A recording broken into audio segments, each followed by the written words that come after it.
Hello दोस्तों, मेरा नाम है अर्जुन। स्वागत है आपका मेरे यूट्यूब चैनल पे। गाइस, इस CUET सीरीज में जो कि हमने शेड्यूल में डिस्कस करा था, यहाँ पर आज हम डिस्कस करने वाले हैं मनी एंड बैंकिंग यूनिट के 50 यानी कि 50 most important MCQs CUET level के, जिससे आपका ये चैप्टर मनी एंड बैंकिंग बहुत अच्छे से कंप्लीट हो जाएगा। इसके बाहर कोई भी क्वेश्चन नहीं आने वाला है, ये मेरी गारंटी है। तो वीडियो को लास्ट तक आपको बिल्कुल जरूर देखना है। और चलिए जल्दी से फिर बिना किसी देरी के स्टार्ट करते हैं।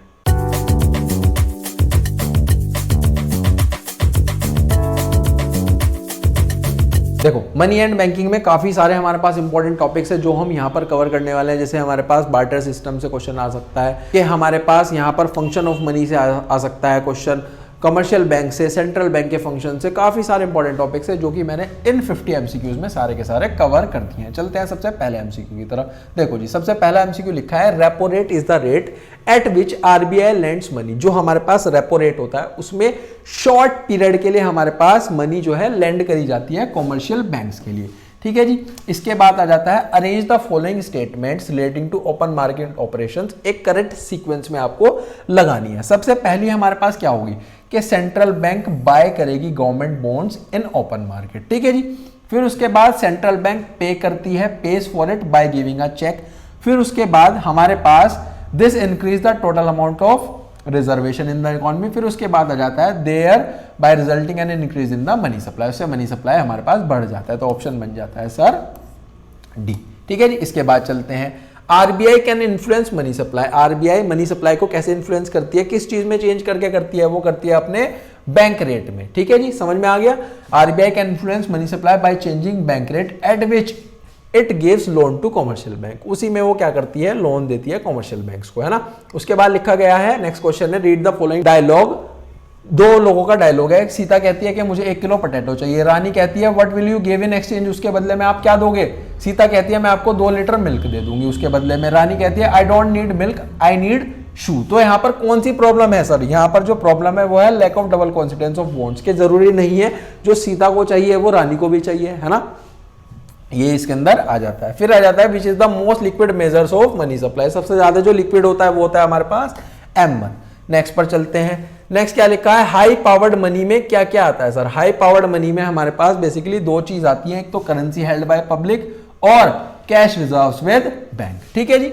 आगे चलते हैं, व्हेन CRR इज 20%। जो CRR है 20% है, डिपॉजिट है 1000, तो हमारे पास मनी क्रिएशन विल बी 5000। तो कितने से हमारे पास इंक्रीज हो रही है? आप सीधा भी लगा सकते हो कि 1000 से 5000 हुआ है, तो हमारे पास 5 टाइम्स हो रहा है। ठीक है जी। आगे चलते हैं, RBI can influence money supply by changing the bank rate and increase in bank rate can be termed as. जब भी हमारे पास बैंक रेट बढ़ेगा तो हमारे पास क्या होगा, कॉन्ट्रैक्शन होगा। उसके बाद लिखा है, identify the first and foremost role of money. Money का सबसे पहला रोल हमारे पास क्या होता है? Medium of exchange. मनी सबसे पहली चीज क्या है, एक मीडियम ही तो है हमारे पास एक्सचेंज के लिए।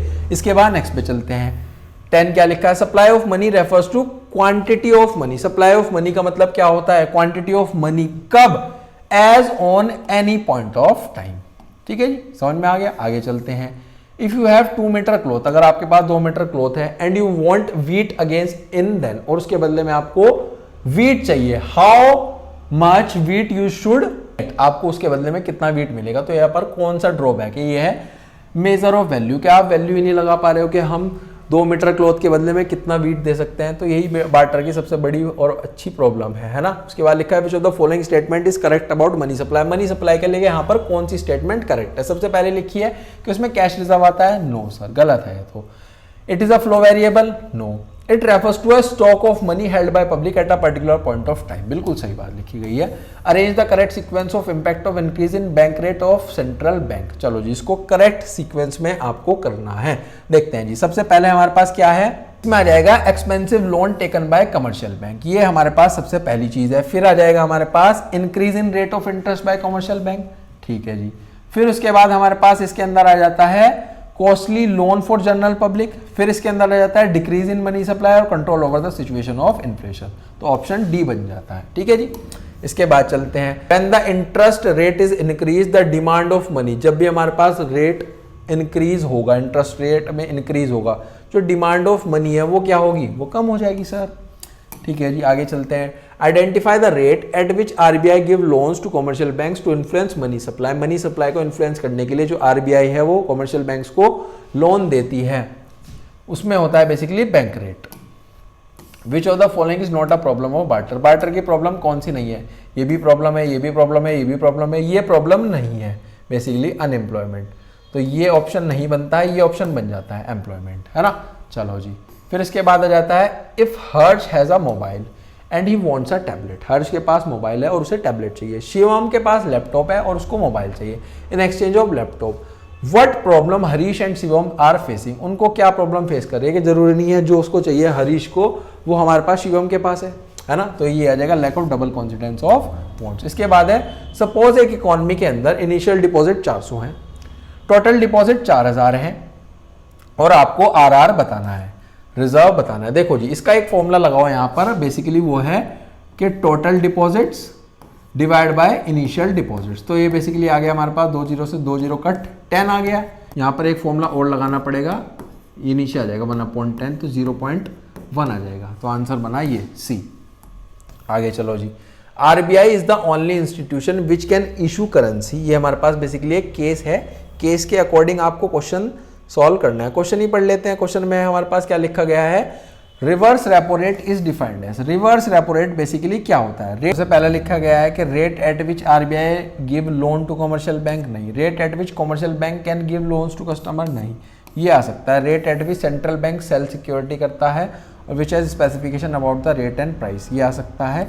डी भी नहीं होगा। ठीक है जी, आगे चलते हैं। आगे अगेन हमारे पास केस है lender the last resort of function means के जब भी हमारे पास लेंडर ऑफ लास्ट रिजोर्ट की बात होती है तो उसका मतलब है कि हमारे जो कमर्शियल बैंक है उसे कहीं भी किसी भी सोर्स से लोन नहीं मिल पा रहा है, तो as a lender of last resort वो विजिट करती है हमारे पास सेंट्रल बैंक के पास लोन लेने के लिए। इसका मतलब है it provide funds at all times to commercial banks.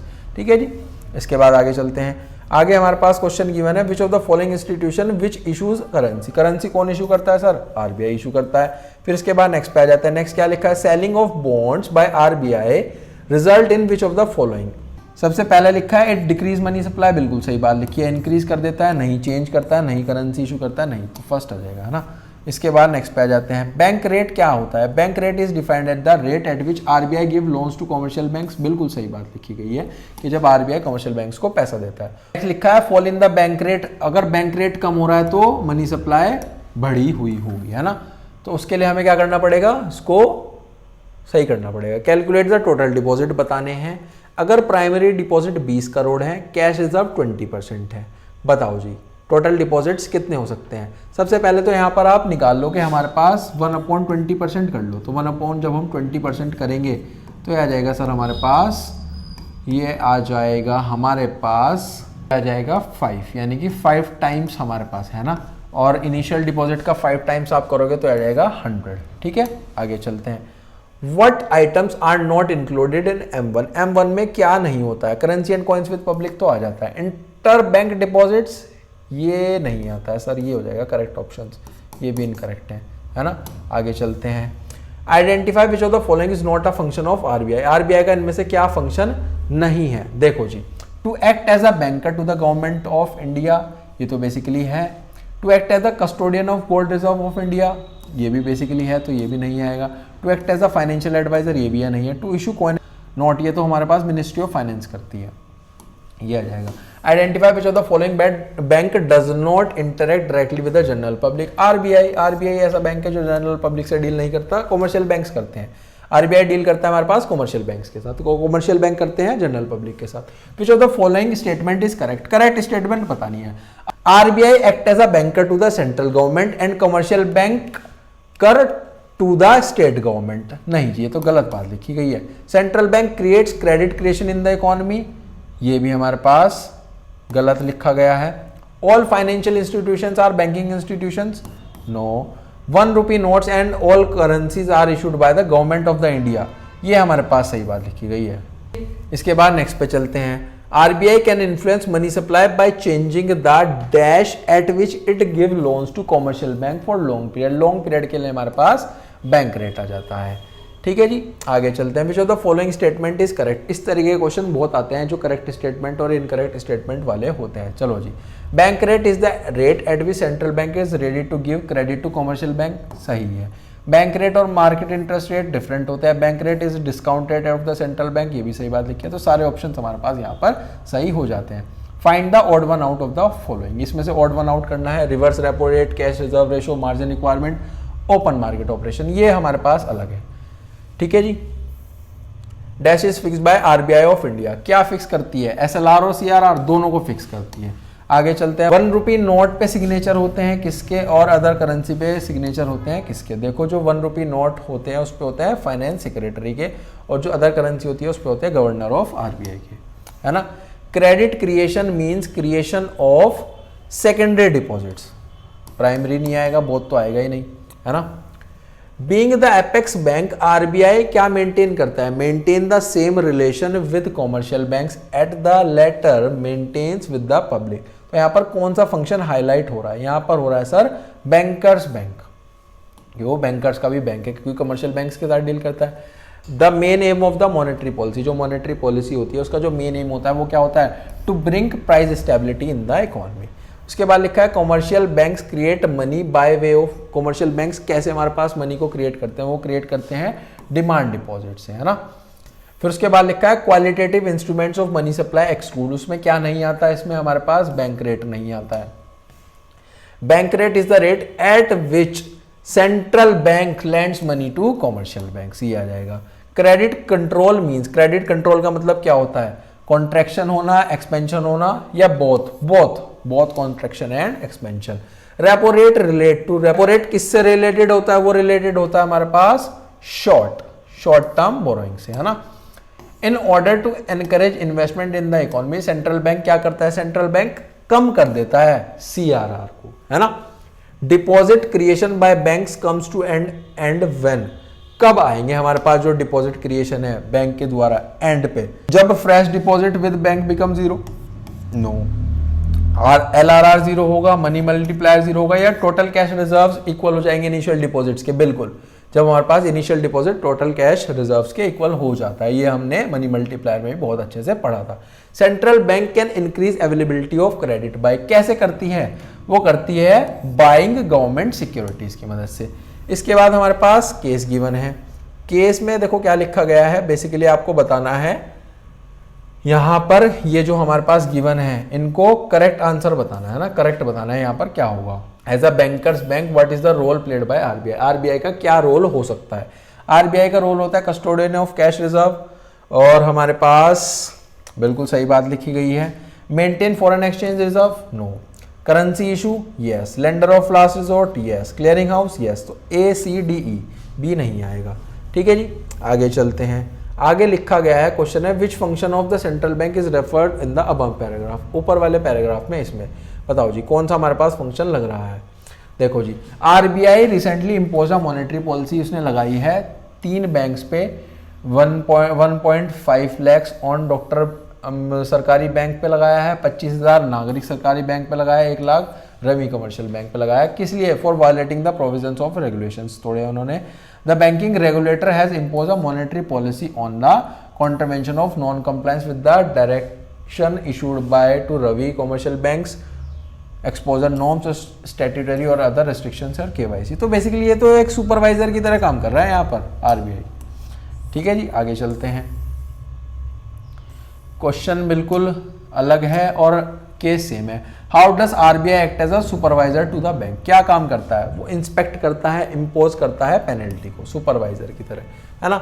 आगे चलते हैं। आगे लिखा गया है in all the deposit one day come to withdraw all the cash what would be role played by RBI, RBI उस टाइम पे क्या रोल प्ले करेगी कि all the deposit one day come to withdraw all the cash. Basically जितने भी आप यहाँ पर बात कर रहे हैं कॉमर्शियल बैंक्स की बात कर रहे हैं कि वो आरबीआई के लिए ऐसा, जब उनके पास पैसा नहीं होगा तो as a lender of last resort, lender of last resort वो उनके पास वेट करेंगे पैसा लेने के लिए, है ना जी। लास्ट क्वेश्चन है हमारे पास, which of the following is correct statement, correct क्या है?